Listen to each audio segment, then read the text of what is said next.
Assalamualaikum warahmatullahi wabarakatuh. Alhamdulillah. Assalatu wassalamu ala Rasulillah. Ini ada video Haikal Hasan ketika berbincang-bincang sekitar Arab Saudi. Jadi menurutnya Saudi Arabia ini bukan Saudi Arabia lagi, tapi Yahudi Arabia.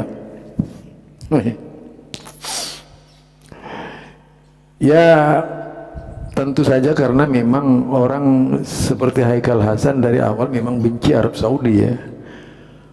Apalagi soal Wahabi, teriak-teriak Wahabi juga orang ini, lucu. Jadi cara berpikirnya dan orientasinya seolah-olah mewakili umat Islam, bahwa apa yang diucapkannya itu benar.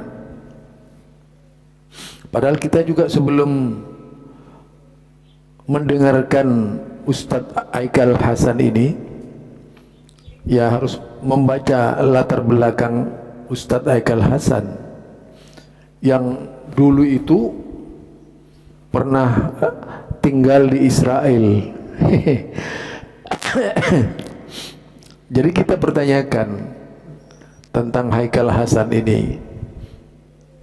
Bisa saja perannya sebagai seorang Haikal Hasan di dunia Islam itu banyak kepentingan, banyak tujuan dan harapan.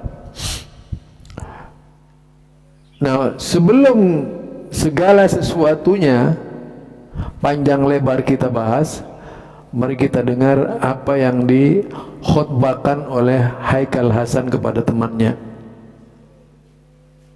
Bukan menyebut Arab Saudi lagi, bukan Saudi Arabia lagi, Yahudi Arabia.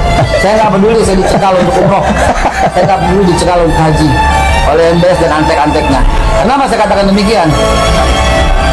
Itu untuk membunuh saudara-saudaranya yang ada di Palestina. Tentara Amerika transitnya di mana?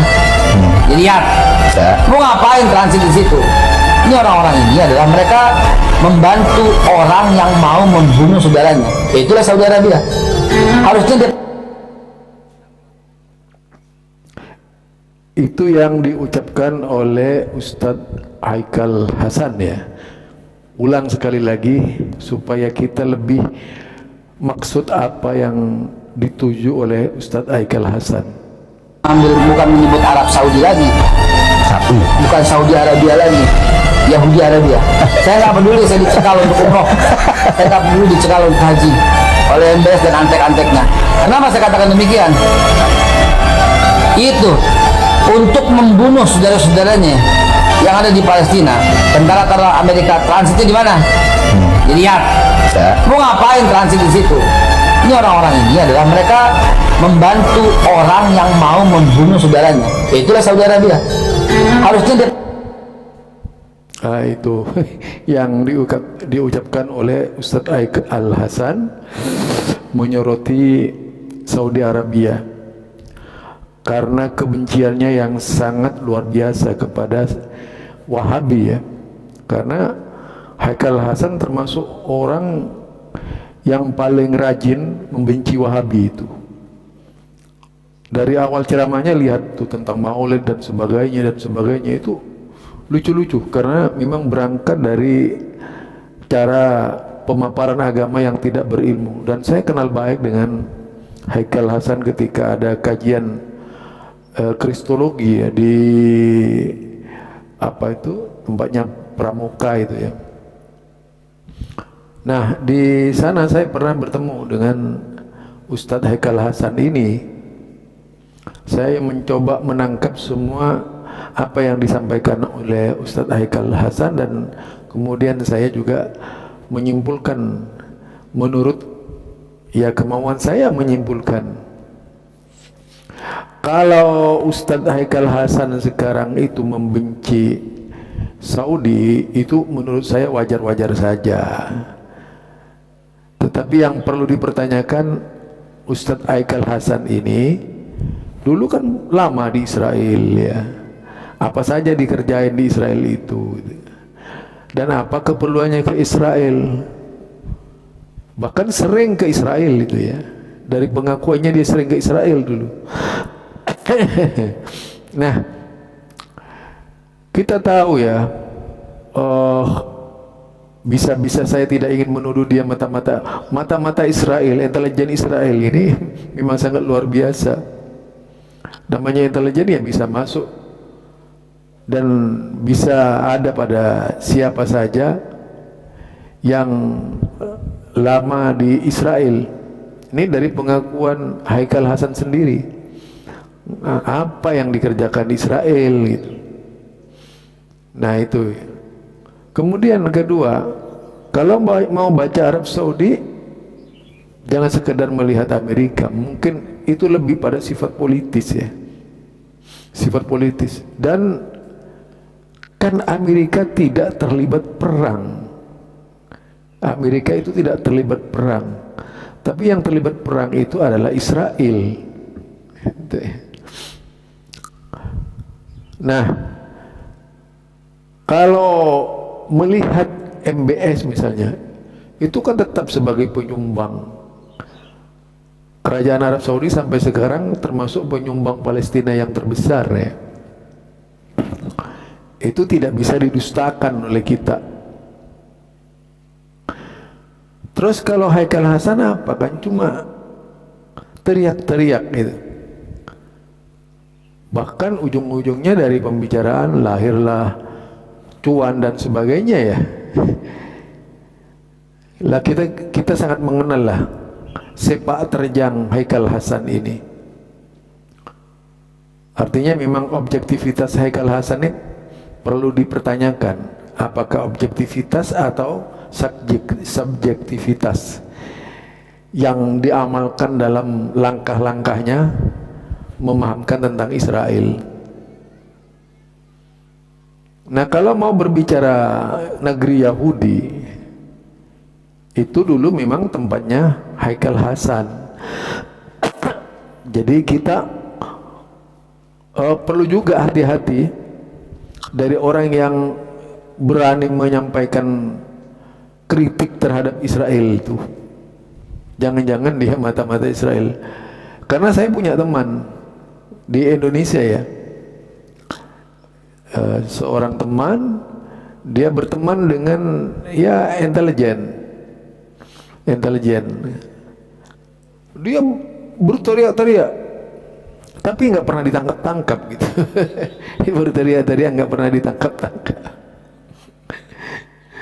Ditanya kepada teman satunya, tanya sampai dapat informasi kalau si B ini adalah temannya si A. Padahal paling vokal itu dalam ajaran 212, paling vokal. Nah, hal-hal seperti ini yang perlu kita cermati. Tidak mudah mengkritisi orang lain dengan cara membabi buta. Dipastikan dulu apa yang dilakukan oleh Ustadz Haikal Hasan, apa sekedar dia itu ingin mengangkat derajatnya lebih tinggi lagi, atau memang benar-benar berangkat dari hati yang ikhlas. Nah, itu perlu dilihat motif politisnya seperti apa gitu. Bisa dilihatlah. Jangan kita ini mudah terbawa emosi oleh sebab orang lain berbicara dan kemudian menarik perhatian kita. Terpesona kita dengan ucapan orang tersebut. Padahal kita tidak tahu persis siapa dia gitu. Kalau umat Islam jangan mudah juga, yaitu terpedaya, tergoda oleh omongan, pembicaraan, rayuan, gombal orang lain. Itu biar di dalam perjalanannya sebagai seorang Muslim itu selamat dari fitnah-fitnah, karena ini zamannya fitnah. Istilah telek sandi itu, telek sandi ini akan melakukan apa saja, berbicara seenaknya. Iya, berbicara seenaknya. Seperti menjelek-jelekkan si A, padahal boleh jadi orang yang menjelek-jelekkan ini ingin mengetahui persis siapa orang yang menjelek-jelekkan tersebut. Jadi ini mata-mata intelijen begitu, memancing suara orang, memastikan seorang penjahat ya terpaksa mereka harus bergabung dengan para tokoh-tokoh penjahat sehingga mendapatkan informasi dan sebagainya. Itu saja dari saya, Zulkarnain El-Maduri. Selamatkanlah dirimu dari fitnah, karena fitnah bisa mencengkram dan melemparkan siapa saja ke neraka. Assalamualaikum warahmatullahi wabarakatuh.